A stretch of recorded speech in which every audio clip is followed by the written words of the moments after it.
पूरी दुनिया में देखें जितनी भी एसेसरीज यूज हो रही हैं वो अब इंडिया ने लॉन्च कर दी। पहले चाइना की हम करते थे, हवावी कंपनी की, उसके बाद इंडिया आ गया है। अब इंडिया ने चाइना को कम्पीट करना शुरू कर दिया आईटी की इंडस्ट्री में। जली ना, तेरी भी जली ना। वो कौम है हमारी तरह भेड़ बकरियां नहीं है ना, नहीं चोर नहीं है। अच्छा, वहाँ चोरों की हुकूमत नहीं है, स्टैब्लिशमेंट की हुकूमत नहीं है। नहीं, हम तो कहते हैं उधर जो मोदी है, इंडियन प्राइम मिनिस्टर मोदी है, वो बहुत जुल्म करते हैं, ये है वो है। बलजान मुसलमान यहाँ से अच्छे हैं। वहाँ अच्छा, वहाँ 20 रुपए किलो आटा है, ठीक है। 300 यूनिट बिजली फ्री है। तो ये अच्छा होगा कि इंडिया अच्छा होगा। ठीक है। कश्मीर में इससे अच्छे हालात हैं। उनके कबूल साहब इंडिया साइड कश्मीर में। जी भाई जान, आप पढ़े ना, कभी सर्च करें। ठीक है। वहाँ यहाँ से इंडिया के मकबूजा कश्मीर के हालात बहुत अच्छे हैं। बात तो सही है।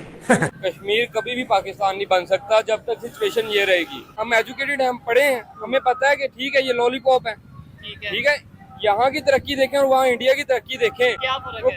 कश्मीरी कोई भी पढ़ा लिखा होगा वो ये हालात देख के कहेगा मैंने पाकिस्तान के पास आना है। नहीं। आज हमारा हमसाया मुल्क भारत चांद पे पहुंच गया है। दुनिया उनकी टेक्नोलॉजी को अडॉप्ट कर रही है और पाकिस्तान पत्थर के दौर में जी रहा है।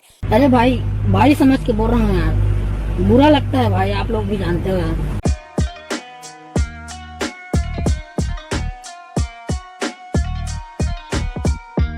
यूनाइटेड नेशन सिक्योरिटी काउंसिल की तरफ से स्टेटमेंट आई है कि इंडिया इस टाइम दुनिया का तीसरा बड़ा पावरफुल कंट्री बन चुका है। साथ ही साथ अगर सिंगापुर के डिप्लोमेट की बात करें, उन्होंने भी स्टेटमेंट दी है कि यूके को अपने यूनाइटेड नेशन सिक्योरिटी काउंसिल की परमानेंट सीट को क्विट करके इंडिया को जगह देनी चाहिए। पाकिस्तानी पब्लिक से बात करेंगे कि क्या वजह है 1947 में जिस दो कंट्रीज ने इकट्ठे सफर का आगाज किया, आज एक दुनिया की तीसरी बड़ी पावर बन गई है। और दूसरी अगर पाकिस्तान की बात करें तो पाकिस्तान कभी किसी कंट्री में जा रहा है हेल्प के लिए, कभी यूएई के पास जा रहा है हेल्प के लिए, तो कभी सऊदी अरेबिया के पास हेल्प के लिए जाता नजर आ रहा है। पब्लिक की इसके ऊपर क्या ओपिनियन है? पब्लिक क्या समझती है कि इंडिया दुनिया की तीसरी बड़ी पावर कैसे बना?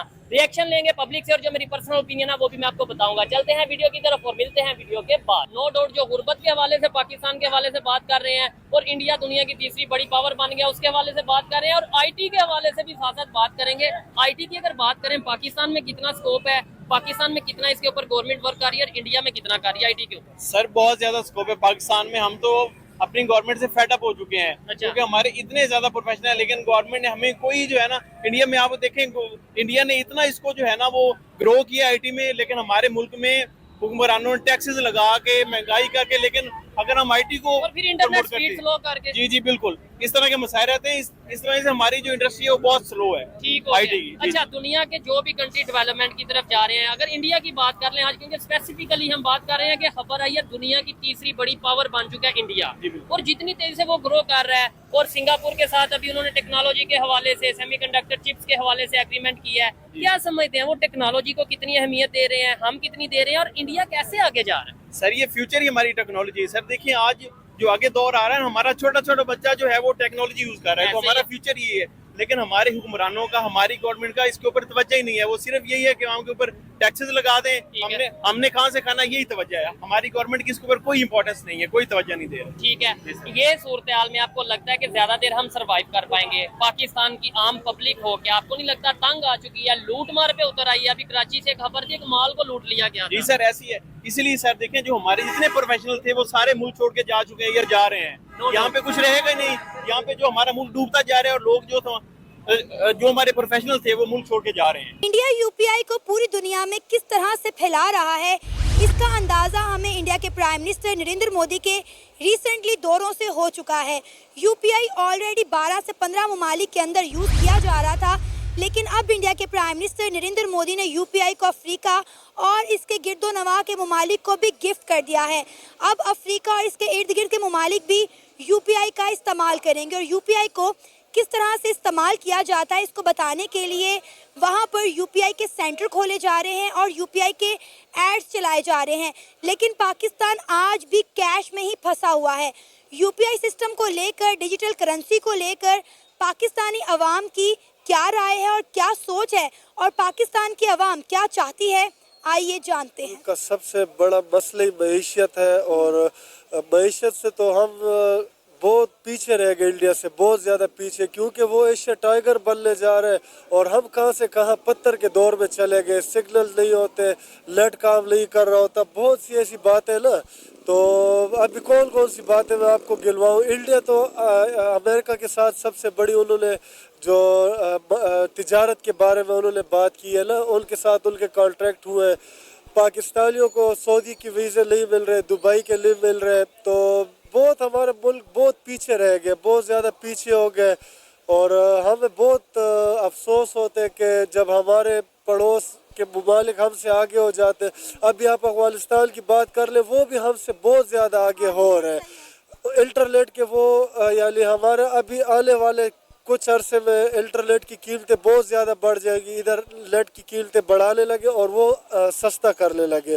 اس کے علاوہ معیشت ہمارا تقریباً ان کے 4 روپے اور ہمارے 4 روپے، ان کا 1 روپے، اتنا ہمارا یعنی کرنسی پہ بہت زیادہ فرق پڑا ہوا ہے نا. تو ہماری تو دل سے یہی خواہش ہے کہ ہمارا پاکستان پلے پھولے، ترقی کرے، چاہے وہ جو بھی حکمران ہو نا. پر ہمارے ملک میں عمل چاہیے، ہمارے ملک میں استحکام چاہیے کہ غریب عوام کے لیے ان کو روٹی میسر ہو. ابھی میں تنخواہ دار بندہ ہوں تو ہمارے بہت سے مشکل سے گزارا ہوتا ہے، بہت مشکل سے.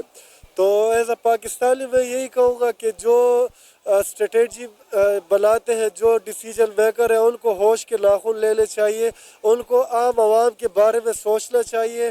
جو باہر سوئس بینکوں میں پیسے پڑے ہیں وہ پاکستان لانے چاہیے. تو ہماری آواز جو تھنک ٹینک ہے ان تک پہنچنی چاہیے. اور ہماری یہی وجہ کیا نظر آتی ہے آپ کو کہ آج ہمارا ہمسایہ ملک بھارت چاند پہ پہنچ گیا ہے، دنیا ان کی ٹیکنالوجی کو اڈاپٹ کر رہی ہے اور پاکستان پتھر کے دور میں جی رہا ہے؟ وہی بات ہے، انٹرنیٹ نہیں ہے، بجلی نہیں ہے، گیس نہیں ہے، ایجوکیشن نہیں ہے، ہیلتھ کا نظام نہیں ہے، ہم معاشی لحاظ سے پس کے رہ گئے، روزگار نہیں ہے یہاں پہ، نوجوانوں کے پاس فیملیز جو ہیں وہ خودکشیاں کر رہی ہیں. تو میڈم معیشت تو تبھی ٹھیک ہوتی ہے جب آپ کے امپورٹ ایکسپورٹ یعنی وہ توازن کے ساتھ ہو. آپ اگر چیزیں امپورٹ ہی کرو گے، ایکسپورٹ نہیں کرو گے، آپ کے پاس پیسے نہیں ہوں گے تو آپ کیسے سروائیو کریں گے؟ ملک کیسے سروائیو کرتا ہے؟ ملک تبھی سروائیو کرتا ہے کہ ان کی انڈسٹریاں جو ہے وہ کام کر رہی ہوں. انڈسٹریوں میں لوگوں کو روزگار ملے گا تو ملک کا پہیہ چلے گا. اس طرح تو نہیں ہوتا کہ ایک ملک انڈسٹریاں تو بند ہو گئی ہیں ہمارے ملک میں، نہ ہماری امپورٹ ایکسپورٹ ہو رہی ہے. جو پہلے ہماری امپورٹ ہوتی تھی اب وہ بھی بند ہو گیا، ایکسپورٹ تو ہم پہلے ہی نہیں کرتے تھے. اور جو انڈسٹریاں لگی ہوئی تھیں وہ ویسے اپنا سامان پیک کر کے آدھی بنگلہ دیش چلی گئی ہیں اور آدھی انڈیا شفٹ ہو گئی ہیں. بالکل میڈم ایسی بات ہے. امپورٹ تو ہمارے پاس اتنے پیسے لیے کہ ہم LCA کلیئر کروا رہے تو امپورٹ ہم کہاں سے کریں گے؟ تو یہ بہت مشکل حالات ہے. اللہ تعالیٰ بس پاکستان پر اپنا رحم و کرم کرے. کب تک ہم صرف افسوس در افسوس کرتے رہیں گے؟ کیا ان حالات سے ہم نے باہر نہیں نکلنا؟ کب تک ہم اور آپ روتے رہیں گے؟ ان چیزوں کو اب ہم نے اوور کم بھی تو کرنا ہے نا. تو یہ ہم تب تک روئیں گے، اپنے دکڑے سلائیں گے جب تک ہمیں ہمارے جو منتخب نمائندے منتخب کرنے کا اصل حق نہیں دیا جاتا. یہ ہم تب تک اسی طرح پستے رہیں گے. ارے نالائکو، تم لوگ کا کچھ نہیں ہو سکتا ہے جیون میں، تم لوگ کا جیون کا حالت ایسے ہی ڈگمگایا رہے گا کہ